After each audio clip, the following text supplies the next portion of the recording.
The सड़कनामा की video देखने के लिए हमारे चैनल को सब्सक्राइब कीजिए और बेल आइकन को प्रेस कीजिए। नौबत नहीं आएगी जेजेपी को विधानसभा में जाने की। उससे पहले जेजेपी जो है, मैंने कहा था टुकड़े टुकड़े गैंग है, इसके टुकड़े टुकड़े हो जाएंगे। विधानसभा का सत्र जब तक आएगा तब तक माँ बेटा दो बचेंगे जेजेपी में, बाकी सब जेजेपी को छोड़ जाएंगे। आपको पता नहीं इस मीटिंग में किस तरह से इनके गिरेबान पे हाथ डाला था जेजेपी के एमएलए ने। आपको सारी बातों को पता है, फिर भी पता नहीं आप क्यों लिखने में संकोच करते हो। जोगीराम के आवास पर कुछ किसान पहुंचे इस्तीफा मांगने के लिए अभी लेटर। मैंने आपको बताया ना, मेरे इस्तीफे की बात के बाद जिस किसी ने भी जा करके किसान के बीच में खड़े होकर के ये कहा कि भी मैं किसानों के साथ हूँ, मैं सरकार और सत्ता के साथ नहीं हूँ, उन लोगों के इस्तीफे आएंगे जरूर। उनको इस्तीफे देने पे लोग मजबूर कर देंगे। अगर वो इस्तीफे नहीं देंगे तो उनका राजनीतिक तौर पे हो, ये ठीक है कि 5 साल दाव लगा रहेगा, लेकिन उसके बाद फिर उनको गांव में तो फिर भी नहीं बढ़ने देंगे। उनको 5 साल लग जाएगा दाव? नहीं लग सकता। जाएगी सरकार बीच में। मैं तो ये कहता हूँ कि सेशन भी नहीं आएगा, उससे पहले सरकार जाएगी। अगर ये चिंता में ना होते, फंसे हुए ना होते तो ये दिल्ली टिंडे गए थे। क्या काम था इनका दिल्ली? कभी देखा है आपने? मेरी पार्टी है, मेरी पार्टी के अगर 10 एमएलए होंगे, मैं किसी दूसरे के दरवाजे पे ले जाके क्यों खड़ा करूंगा? आप इस मुलाकात को किस तरह देखते हैं? ये मुलाकात जो है जेजेपी और बीजेपी का विलय है। ये कोई मुलाकात इस बात की नहीं है कि आप कोई हरियाणा प्रदेश के विकास के बारे में बातचीत करने गए हो। ये मुलाकात तो इसी बात की है कि जेजेपी के एमएलए जो है इस जेजेपी को छोड़ेंगे और उसी की चिंता इनको है, इसलिए ये वहाँ जा करके। आप मेरे को सबसे बड़ी हैरानी, आपके भी सोचने की बात है, अभी कभी ऐसा हुआ है आज तक कि मैं मेरे पार्टी के 10 एमएलए किसी और के दरवाजे पे ले जाके खड़े कर दूं? इसका मतलब यह है कि घबराहट में है। और गए के लड़ते दिल्ली, क्या काम था? एमएलए का क्या काम दिल्ली जाकर के? सर, किसान आंदोलन को लेकर एक बात जो कांग्रेस करती है कि भाई सत्र बुलाइए और सत्र में साफ हो जाएगा कौन विधायक किसके साथ नहीं। आप कह रहे हैं कि मैं इस्तीफा दूंगा, उसके बाद इस्तीफों की बाढ़ आ जाएगी, बाकी लोगों को भी मजबूरी हो जाएगी। तो पहले मैं तो आपको ये कहना चाहूंगा, भूपेंद्र सिंह हुड्डा को भी सद्बुद्धि मिलनी चाहिए। चौधरी देवीलाल ने अपने सारे साथियों के रिजाइन कराए थे। अगर 30 एमएलए 31 एमएलए कांग्रेस के रिजाइन करें तो 100% ये मान करके चलो ये सरकार 4 दिन ही चले। ज्यादा कारगर उसको भी कंडीशनल मेरी तरह दे देना चाहिए भी 26 तारीख तक। अगर नहीं होता तो 27 को हमारे इस्तीफे मान लिए जाए। ये इस्तीफे थोड़े देंगे, ये तो मिले हुए हैं, ये तो नाटक कर रहे हैं। ये रोज कहते हैं हम गवर्नर के जाएंगे, हमारे को गवर्नर टाइम नहीं दे रहा। तुम जाओ गवर्नर के दरवाजे पे, सेक्रेटरी आकर के तुम्हारा मेमोरेंडम ले जाएगा, गवर्नर को दे देगा। नाटक करने की क्या जरूरत है? बिना मतलब तुम्हारे अखबार की खबर बनाने के लिए नाटक करते हैं दोनों बाप बेटा। इफेक्टिव तरीका दबाव डालने का यही है कि इस्तीफा देकर सामने आए। इस्तीफा देकर के सामने आए, बाकायदा कहे कि या तो इनकी बात को मान लिया जाए, नहीं मानेगा तो हम रिजाइन कर देंगे।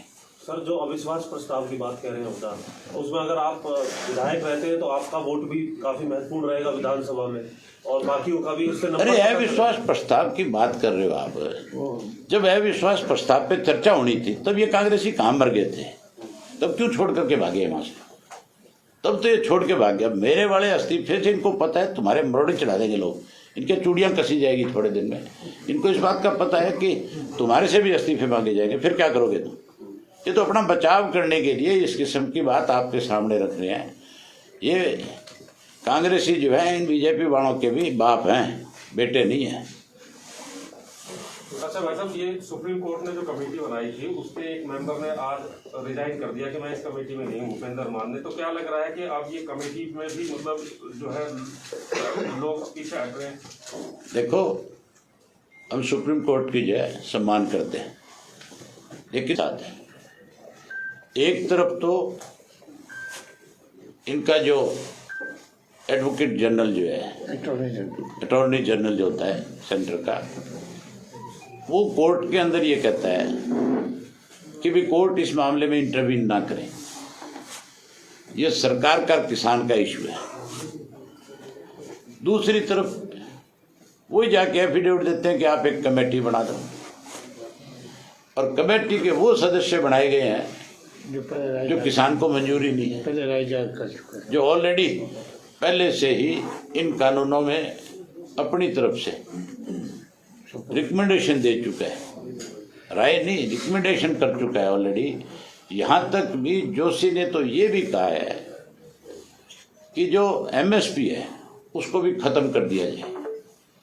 वो तो एमएसपी को भी आगे लागू नहीं रखना चाहते, वो तो उसको खत्म करना चाहते हैं, उनकी तो रिकमेंडेशन ये भी है। तो फिर ऐसे लोगों से कैसे आप उम्मीद कर सकते हो कि वो किसान की इस कठिनाई को, किसान की इस दिक्कत को कहीं अपनी रिपोर्ट के अंदर माननीय सुप्रीम कोर्ट के सामने रख दें। भूपेंद्र सिंह हुड्डा ने जो मान ने जो इस्तीफा दिया है, मैं जो समझता हूँ उसका, उनको इस बात का एहसास हुआ है कि अगर तू इस कमेटी का मेंबर रहा तो पंजाब का किसान, देश का किसान अलग बात है, पंजाब का जो पगड़ी बांधने वाला है वो तेरे को अपनी जमात से निकाल देगा, तू उसके बीच में कभी नहीं जा पाएगा। फिर इस डर से दिया है। दुष्यंत दवे ने भी इस्तीफा दे दिया था, जो किसानों के पैरोकार थे, वकील थे। प्रेसिडेंट पद से इस्तीफा दिया है वकील जो थे दुष्यंत दवे। आप देखो कितने हमारे कोर्ट के जस्टिस जो हैं, पंजाब हरियाणा हाई कोर्ट के, दिल्ली के, जो किसानों के समर्थन में जाकर के खड़े हुए हैं। कितने IAS IPS अफसर हैं, सीनियर मोस्ट जो रिटायर्ड हैं, उन्होंने जाकर के उनको सपोर्ट करी है। पंजाब के तो एक DIG ने अपने पद से भी इस्तीफा दे दिया।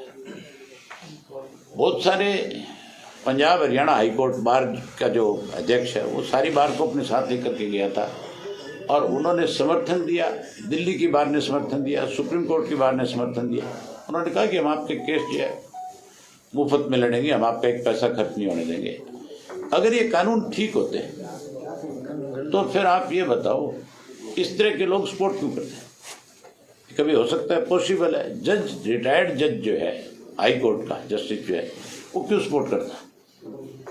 इसमें कमियां हैं, इसमें खामियां हैं। अगर इसमें कमियां और खामियां नहीं है तो फिर बारी बारी से इसके लिए मीटिंग क्यों बुलाई जा रही है? और उस मीटिंग के अंदर सरकार की तरफ से ये प्रस्ताव क्यों आता है कि भाई हम इसमें जो आप अमेंडमेंट कराना चाहते हो कर देंगे? तो इसका मतलब गलत है। उसको दुरुस्त करो, उसको ठीक करो, इसको नया बना लो, इसको खत्म कर लो। किसान की डिमांड है तुम बढ़ाओ, लेकिन किसान के साथ बैठ करके बातचीत करके उसके बाद अपना बना लो, क्या फर्क पड़ता है? लेकिन हमारा प्रधानमंत्री जो है वो तो यूँ समझो कि जो हमारे देश में जिस तरह से अंग्रेज हुकूमत कर गया, ये तो उससे भी ज़्यादा सख्त रवैया अपना करके इस देश के लोगों को दबाना को चलना चाहते हैं। उस वक़्त अंग्रेज़ के वक़्त में चाहे हमारे लोग पढ़े लिखे नहीं थे, बावजूद उसके उन्होंने कभी अत्याचार नहीं साधा। 1907 में भी इस तरह के कानून आए थे, अंग्रेज़ को अपना हाथ खींचना पड़ा था। मोदी जी को भी अपनी बात को अभी भी समय रहते अपनी गलती को सुधारना चाहिए और ये जो कानून उन्होंने बनवाए हैं उसके लिए 26 जनवरी को ही अनाउंस करना चाहिए कि मेरे से भूल हुई है, मैं उसको सुधारना चाहता हूँ। आपका रूट क्या रहेगा सर कल का, जिस तरह से बताया आप करते हुए? सिंधु बॉर्डर भी जाएंगे जी आप? ट्रैक्टर मार चलेंगे? सिंधु बॉर्डर ही जाऊँगा। ये नहीं 26 जनवरी का जो किसानों का प्रस्तावित है उसमें शामिल होंगे? आपको क्या लगता है? नहीं, मैं वही पूछ रहा था, पूरा प्रोग्राम बता दीजिए। मैं उसमें शामिल होकर के फिर 26 को यहाँ आऊँगा, 27 को ले जा करके इस्तीफा दे करके आऊँगा। वैसे आपने स्पीकर साहब का बयान था, आपने सुना ही कि वो आपके इस्तीफे पर क्या? मैं स्पीकर की बात का कोई महत्व नहीं मानता। एक जज्बा ये बीजेपी के जज्बा के जो लोग हैं ये लुटेरे हैं। ये केवल और केवल इस प्रदेश को लोगों के सामने झूठी बात कह करके दूसरे लोगों पे आरोप लगाने का काम करते हैं और लूटने में लगे हुए हैं। इनकी तो इंक्वायरी होनी चाहिए। इंक्वायरी हो तो ये शाम को सारे नंगे हो जाए।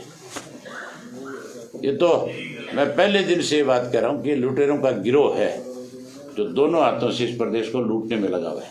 उनकी बात अगर आप मेरे से करो कि वो ये कह रहे हैं, वो ये कह रहे हैं, तो आप यूँ समझो कि जो वो कह रहे हैं उससे बड़ा पाप, उससे बड़ा झूठ और कोई नहीं बोल सकता।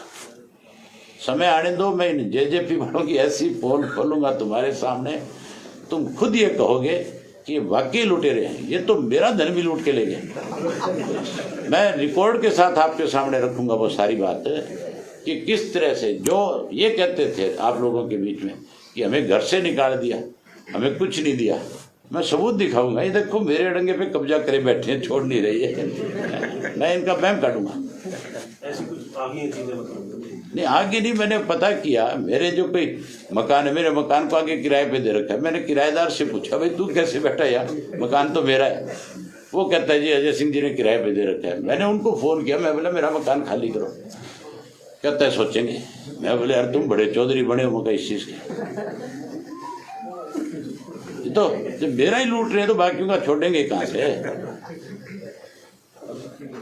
चीफ मिनिस्टर भी मेरा सामान लुटवाने में शामिल है। मैं चीफ मिनिस्टर की बात भी सबूत के साथ पेश करूंगा कि ये मुख्यमंत्री और ये दोनों मिलकर के लोगों को जहां लूट रहे हैं वहां मेरा धन भी लूटने का काम कर रहे हैं।